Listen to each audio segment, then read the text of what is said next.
ಗುರುವಾರ ಕಡೂರು ತಾಲೂಕಿನ ನಿಡಘಟ್ಟದಲ್ಲಿ ದೇವಾಂಗ ಸಮಾಜದಿಂದ ನಿರ್ಮಿಸಲಾದ ಶ್ರೀ ಬನಶಂಕರಿ ಸಮುದಾಯ ಭವನವನ್ನ ಹಂಪಿಯ ಹೇಮಕೂಟದ ದೇವಾಂಗ ಜಗದ್ಗುರುಗಳಾದ ಶ್ರೀ ದಯಾನಂದಪುರಿ ಮಹಾಸ್ವಾಮೀಜಿ ಲೋಕಾರ್ಪಣೆಗೊಳಿಸಿ ಆಶೀರ್ವಚನವನ್ನ ನೀಡಿದರು.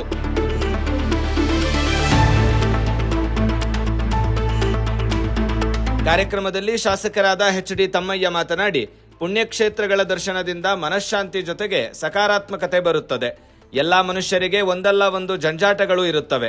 ಪುಣ್ಯಕ್ಷೇತ್ರಗಳಿಗೆ ಭೇಟಿ ನೀಡಿದ್ರೆ ಜೀವನದಲ್ಲಿ ಒಂದಷ್ಟು ಹುಮ್ಮಸ್ಸು ಉಂಟಾಗುತ್ತದೆ ಎಂದರು. ಹಂಪೆಯ ಹೇಮಕೂಟಕ್ಕೆ ಹೋಗಿದ್ದೀರಿ. ಅಲ್ಲಿ ನಮ್ಮ ಶ್ರೀ ಶ್ರೀ ದಯಾನಂದಪುರಿಯವರ ಒಂದು ದೊಡ್ಡ ಮಠ ಬಹಳ ಸುಂದರವಾಗಿದೆ.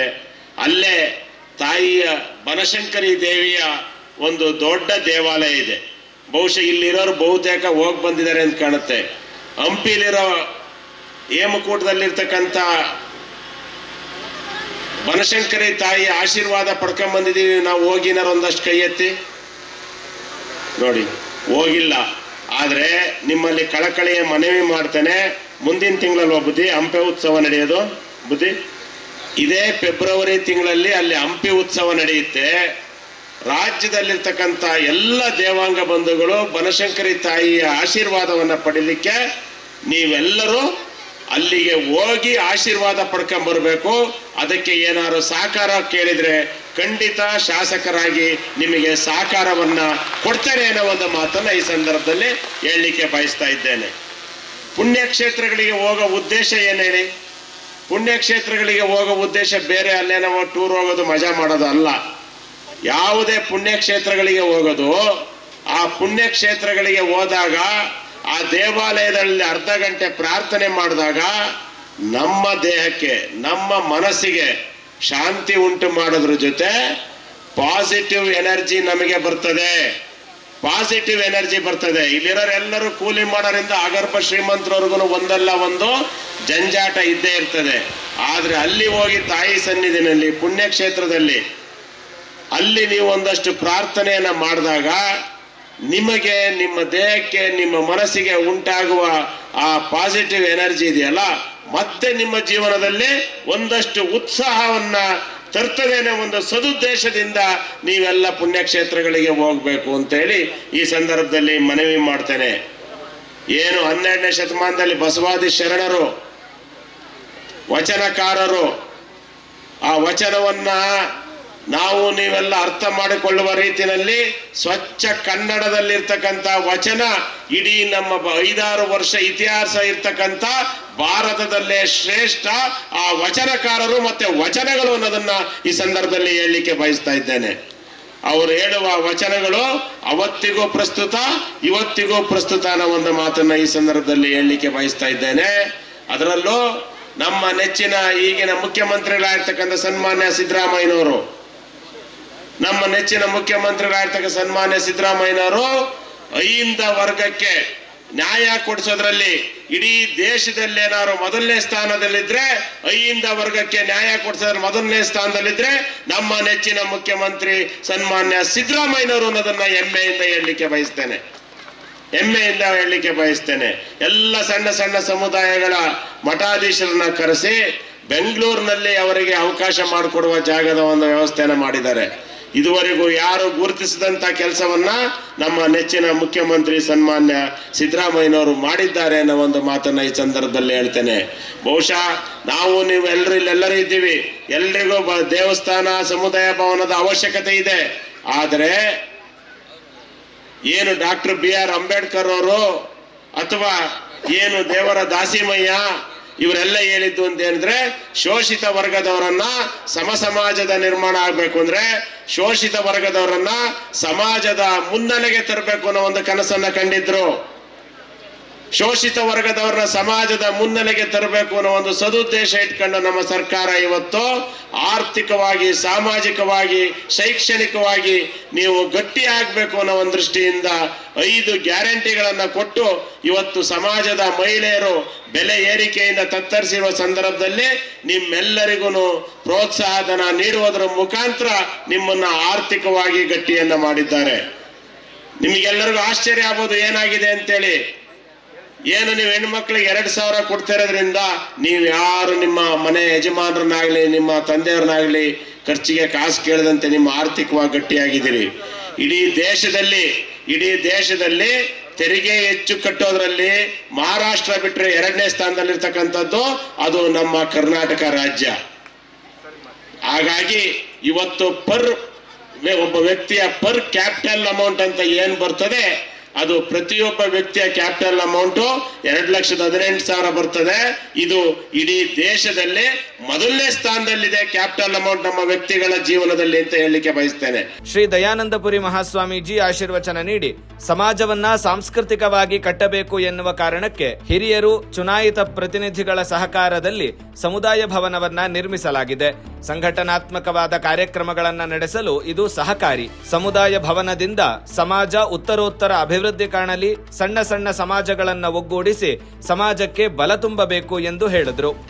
ಹಿರಿಯರೆಲ್ಲ ಒಂದು ಕನಸು ಕಟ್ಟಿದ್ರು, ಈ ಒಂದು ಸಮಾಜವನ್ನ ಸಂಘಟನಾತ್ಮಕವಾಗಿ ಬೆಳೆಸಬೇಕು, ಸಮಾಜವನ್ನ ಸಾಂಸ್ಕೃತಿಕವಾಗಿ ಬೆಳೆಸಬೇಕು ಅನ್ನುವಂಥ 15 ವರ್ಷಗಳಿಂದ ಸಮುದಾಯ ಭವನ ಕಟ್ಟಬೇಕಾದ್ರೆ ಅನೇಕ ಇವತ್ತು ಶಾಸಕರಿರ್ಬೋದು, ಅವರ ಅನುದಾನದಲ್ಲಾಗಿರ್ಬೋದು, ಮಾಜಿ ಶಾಸಕರಾಗಿರ್ಬೋದು, ಅವರ ಒಂದು ಅನುದಾನದಲ್ಲಾಗಿರ್ಬೋದು, ಹಿಂದುಳಿದ ವರ್ಗದ ನಮ್ಮ ಅಣ್ಣಯ್ಯನವರ ಅನುದಾನದಲ್ಲಾಗಿರ್ಬೋದು, ಅನೇಕ ಹಿರಿಯರಿಂದ ಎಲ್ಲರಿಂದ ಕ್ರೋಢೀಕರಿಸಿರ್ತಕ್ಕಂಥ ಮತ್ತು ಭಕ್ತರಿಂದ ಕ್ರೋಢೀಕರಿಸಿರ್ತಕ್ಕಂಥ ಈ ಒಂದು ಕಲ್ಯಾಣ ಮಂಟಪ ಸಮುದಾಯ ಭವನ ನಮ್ಮ ಒಂದು ಸಮಾಜಕ್ಕೆ ಬೇಕಾಗಿತ್ತು ಅನ್ನುವಂಥದ್ದು ಬಹಳ ಹಿರಿಯರ ಒಂದು ಅಭಿಲಾಷೆ. ಯಾಕೆಂದರೆ ಎಲ್ಲ ಕಡೆ ಇದು ನಮ್ಮಲ್ಲಿ ಒಂದು ಊರಲ್ಲಿ ಒಂದು ಮಾಡಬೇಕು ಅನ್ನುವಂಥ ಭಾವನೆ. ಯಾಕೆಂದರೆ ಸಂಘಟನಾತ್ಮಕವಾದಂಥ ರಚನಾತ್ಮಕ ಕೆಲಸಗಳನ್ನು ಮಾಡಬೇಕಾದ್ರೆ ಸಮುದಾಯ ಭವನಗಳು ಬೇಕಾಗಿದ್ದಾವೆ ಅನ್ನುವಂಥದ್ದನ್ನು ಅದಕ್ಕೆ ಸರ್ಕಾರದವರು ಸಹ ಎಲ್ಲರೂ ಸಹ ಒತ್ತು ಕೊಟ್ಟಿರ್ತಕ್ಕಂಥದ್ದು ನಾವು ಕಾಣ್ತೀವಿ. ಆದರೆ ಸರ್ಕಾರದಿಂದ ಅನುದಾನ ತಗೊಂಡು ಬಂದು ಇಲ್ಲಿ ಕೆಲಸ ಮಾಡೋದಿದೆಲ್ಲ ಅದು ಭಾಳ ಓಡಾಡಿದವ್ರಿಗೆ ಮಾತ್ರ ಗೊತ್ತಿರುತ್ತೆಲ್ಲ. ಹೇಮರಾಜರಿಗೆ ಜೊತೆಗೆ ಪ್ರತಿಯೊಂದು ಗೊತ್ತಿರುತ್ತೆ. ಯಾಕೆ ಅಂತ ಹೇಳಿದ್ರೆ ಇವತ್ತು ಅನೌನ್ಸ್ ಮಾಡ್ತೀವಿ, ನಾಳೆ ಅದಕ್ಕೆ ಎಲ್ಲ ರೂಲ್ಸ್ಗಳು ಕೇಳ್ತೀವಿ, ಎಲ್ಲ ಪ್ಲಾನ್ ಕೇಳ್ತೀವಿ, ಜಾಗ ಕೇಳ್ತೀವಿ, ಮತ್ತೊಂದು ಆಫೀಸ್ ಕೆಲಸ ಎಲ್ಲವನ್ನು ನೋಡುವಂಥ ಸಂದರ್ಭದೊಳಗೆ ಇದು ಬೇಕಾಗಿತ್ತ ಅನ್ನುವಂಥದ್ದು ಅವ್ರ ಮನಸ್ಸಲ್ಲೇ ಬರುತ್ತೆ. ಆದರೂ ಈ ಸಮಾಜಕ್ಕೆ ಆಗಿ ಬೇಕಾಗಿದೆ, ಸಮಾಜದ ಅಧ್ಯಕ್ಷನಾಗಿ ನಾನು ಮಾಡ್ತಾ ಇದ್ದೀನಿ, ಸಮಾಜದ ಒಳಿತಿಗಾಗಿ ಮಾಡ್ತೀನಿ ಅನ್ನುವಂಥ ಭಾವನೆ ಇಟ್ಕೊಂಡು ಇವತ್ತು ಈ ಲೋಕಾರ್ಪಣೆ 15 ವರ್ಷಗಳ ನಂತರ ಲೋಕಾರ್ಪಣೆ ಆಗಿದ್ದು ನಿಜಕ್ಕೊಂದು ಶ್ಲಾಘನೀಯವಾದಂಥದ್ದು. ಅದು ಒಂದು ಮೆಚ್ಚಬೇಕಾದಂಥ ಒಂದು ಕೆಲಸ ಅಂತ ಹೇಳ್ತೀವಲ್ಲ. ಯಾಕೆ ಅಂತ ಹೇಳಿದ್ರೆ ಇದು ಒಂದು ಸಮಾಜ ಅಲ್ಲ, ಇಡೀ ಊರ್ಲಿರ್ತಕ್ಕಂಥ ಆಮಂತ್ರಣ ಪತ್ರದಲ್ಲಿ ನೋಡಿದಾಗ ಎಲ್ಲರೂ ಸಮಾಜದವಿದ್ದಾವೆ. ಎಲ್ಲ ನಮ್ಮಲ್ಲಿರ್ತಕ್ಕಂಥ ಸಣ್ಣ ಸಮಾಜದವರು, ದೊಡ್ಡ ಸಮಾಜದವರು, ಸ್ನೇಹಿತರು ಎಲ್ಲರನ್ನೂ ನಾವು ತಾವು ಕವರ್ ಮಾಡಿದಲ್ಲ.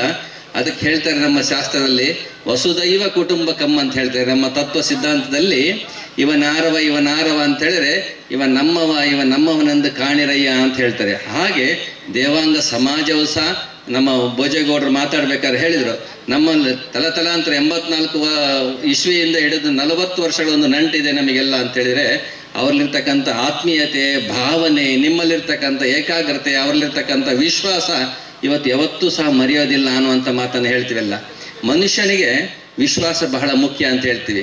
ಎಲ್ಲಿ ವಿಶ್ವಾಸ ಇಟ್ಟು ಕೆಲಸ ಮಾಡ್ತಾನೆ ಅಲ್ಲಿ ಫಲಪ್ರದವಾಗುತ್ತೆ ಅಂತ ಹೇಳ್ತೀವಿ. ಫಲ ಸಿಗಬೇಕಾದ್ರೆ ವಿಶ್ವಾಸ ಇರಬೇಕು ಅಂತ ಹೇಳ್ತೀವಿ. ಅನುಮಾನ ಇದ್ರೆ ಯಾವ ಫಲನೂ ಸಿಗೋದಿಲ್ಲ ಅಂತ ಹೇಳ್ತೀವಿ. ಹಾಗಾಗಿ ಈ ಒಂದು ಕಲ್ಯಾಣ ಮಂಟಪ ಆಗಿರ್ಬೋದು, ಸಮುದಾಯ ಭವನ ಆಗಿರ್ಬೋದು, ಈ ಒಂದು ನಿಡಘಟ್ಟ ಗ್ರಾಮದಲ್ಲಿ ಒಂದು ವಿಶ್ವಾಸ ಇಟ್ಟಿದ್ವಿ, ಎಲ್ಲರ ಮೇಲೆ ವಿಶ್ವಾಸ ಇಟ್ಟು ಇವತ್ತು ಲೋಕಾರ್ಪಣೆಗೊಂಡಿದೆ. ಅದು ಇವತ್ತು ಸಾರೋದ್ಧಾರವಾಗಿ ನಡಿಬೇಕು, ಈ ಸಮಾಜಕ್ಕೆ ಒಳಿತಾಗಬೇಕು, ಇತರೆ ಸಮಾಜಕ್ಕೆ ಒಳಿತಾಗಬೇಕು ಅನ್ನುವಂಥ ಉದಾತ್ತ ಭಾವನೆ ಇಟ್ಕೊಂಡು ಈ ಕೆಲಸ ಮಾಡಿದ್ದು ನಿಜಕ್ಕೂ ಒಂದು ಶ್ಲಾಘನೀಯವಾಗಿರ್ತಕ್ಕಂಥದ್ದು, ಸಂತೋಷವಾಗಿರ್ತಕ್ಕಂಥದ್ದು. ಸುತ್ತಮುತ್ತ ಎಲ್ಲ ಗ್ರಾಮಸ್ಥರಲ್ಲಿ ಬಂದಿದ್ರಲ್ಲ, ನಾವು ಅಧ್ಯಕ್ಷರು MD ಲಕ್ಷ್ಮಣವರಿರುವಂಥ ಸಂದರ್ಭದೊಳಗೆ ಹಿಂದುಳಿದ ಹೊರಗಿರ್ತಕ್ಕಂಥ ಎಲ್ಲ ಸಮುದಾಯ ಭವನಗಳಿಗೆ ಒಂದು ಪಟ್ಟಿ ಮಾಡಿದ್ವೆಲ್ಲ. ಪಟ್ಟಿ ಮಾಡಿದಂಥ ಸಂದರ್ಭಗಳಿಗೆ ಇಂತಿಂಥ ಸಮುದಾಯಕ್ಕೆ ಅವರೇ ಊರ ಹೆಸರು ಹೇಳಿ ಹಾಕಿರ್ತಕ್ಕಂಥ ಅನುದಾನಗಳನ್ನು ನಾವು ನೋಡಿದ್ದೀವೆಲ್ಲ. ಅಂಥ ಸಂದರ್ಭದಲ್ಲಿ ಸಹ ಅದನ್ನು ಉಪಯೋಗಿಸ್ಕೊಂಡು ಅನೇಕ ಗ್ರಾಮದಲ್ಲಿರ್ತಕ್ಕಂಥ ಸಮಾಜದ ಬಂಧುಗಳು ಇವತ್ತು ಸಣ್ಣ ಸಣ್ಣ ವ್ಯಾಪಾರ ಮಾಡ್ತಕ್ಕಂಥವ್ರಾಗಿರ್ಬೋದು, ದಿನಸಿ ವ್ಯಾಪಾರ ಮಾಡ್ತಕ್ಕಂಥವ್ರಾಗಿರ್ಬೋದು, ನೇಕಾರ ಆಗಿರ್ಬೋದು, ಬಟ್ಟೆ ನೇಯ್ತಕ್ಕಂಥವ್ರಾಗಿರ್ಬೋದು, ಅಂಥವರೆಲ್ಲರನ್ನು ಒಗ್ಗೂಡಿಸಿ ಮಾಡುವಂಥ ಕೆಲಸ ಇದೆಲ್ಲ ಅದು ಬಹಳ ಕಷ್ಟವಾದ ಕೆಲಸ. ಅದರ ಒಂದು ನೇಕಾರರ ಅಧ್ಯಕ್ಷರಾಗಿ, ರಾಜ್ಯದ ಅಧ್ಯಕ್ಷರಾಗಿ MD ಲಕ್ಷ್ಮಣರವ್ರನ್ನ ಇಡೀ ನಮ್ಮ ದೇವಾಂಗ ಸಮಾಜ ಮಾತ್ರ ಅಲ್ಲ, ಇಡೀ ಎಲ್ಲ ಸಮಾಜಗಳು ಪದ್ಮಶಾಲಿ, ಪಟ್ಟಸಾಲಿ, ಕುರುವಿನ ಶೆಟ್ಟಿ ಅನ್ನುವಂಥ 7 ಜಾತಿಗಳನ್ನು ಎಲ್ಲನೂ ಹೊಂದಾಣಿಕೆ ಮಾಡ್ಕೊಂಡು ಕರ್ಕೊಂಡು ಹೋಗೋದಿಲ್ಲ ಬಹಳ ಕಷ್ಟವಾದಂಥ ಕೆಲಸ. ಅದನ್ನು ನಿಭಾಯಿಸೋದ್ರ ಜೊತೆಗೆ ಸಮಾಜವನ್ನು ಸಹ ನಾವು ನೋಡಬೇಕು ಅನ್ನುವಂಥ ಭಾವನೆಯಲ್ಲಿ ಇವತ್ತು ದೇವಾಂಗ ಸಮಾಜಕ್ಕೆ ಅವದೇ ಅಂತ ಅವಕಾಶದಲ್ಲಿ ಕಾಲಾವಧಿ ಅವಧಿಯೊಳಗೆ ಕೆಲಸವನ್ನು ಮಾಡಿಕೊಟ್ಟಿದ್ದಾರೆ. ಅದರ ಜೊತೆಗೆ ಅವರು ಮಾತ್ರ ಮಾಡಿಲ್ಲ, ಆ ಭಾಗದಲ್ಲಿರ್ತಕ್ಕಂಥ ಶಾಸಕರ ವಿಶ್ವಾಸವನ್ನು ತಗೊಂಡು, MP ಯ ವಿಶ್ವಾಸ ತಗೊಂಡು ಆ ಭಾಗಕ್ಕೆ ಅನುದಾನ ಕೊಡಿಸೋದ್ರಲ್ಲಿ MD ಲಕ್ಷ್ಮಣವರು ಮುಂಚೂಣಿಯಲ್ಲಿ ಇದ್ದಾರೆ ಅನ್ನುವಂಥ ಮಾತನ್ನು ಈ ಸಂದರ್ಭದಲ್ಲಿ ಹೇಳಿಕ್ಕೆ ಇಚ್ಛೆ ಪಡ್ತೀನಿಲ್ಲ. ಹಾಗಾಗಿ ಇವತ್ತು ನಮ್ಮನ್ನೆಲ್ಲರನ್ನ ಅವ್ರು ಅಣ್ಣಯ್ಯ ಅಂತ ಕರ್ಲಿಕ್ಕೆ ಅದೊಂದು ಕಾರಣ ಅಂತ ಹೇಳ್ತೀವಲ್ಲ. ಅಣ್ಣಯ್ಯನವರಾದ ತಮ್ಮಂದರನ್ನು ಕಾಪಾಡಬೇಕಾದಂಥ ಕೆಲಸ ಅಂತ ಹೇಳ್ತೀವಲ್ಲ. ಹಾಗಾಗಿ ಇವತ್ತು ಮಿತ್ರ ಬಾಂಧವನಾಗಿರ್ಬೋದು, ಶತ್ರು ಬಾಂಧವನಾಗಿರ್ಬೋದು, ಅವನ್ನೆಲ್ಲರನ್ನ ಕರ್ಕೊಂಡು ಹೋಗೋದು ಬಹಳ ಕಷ್ಟವಾದ ಕೆಲಸ.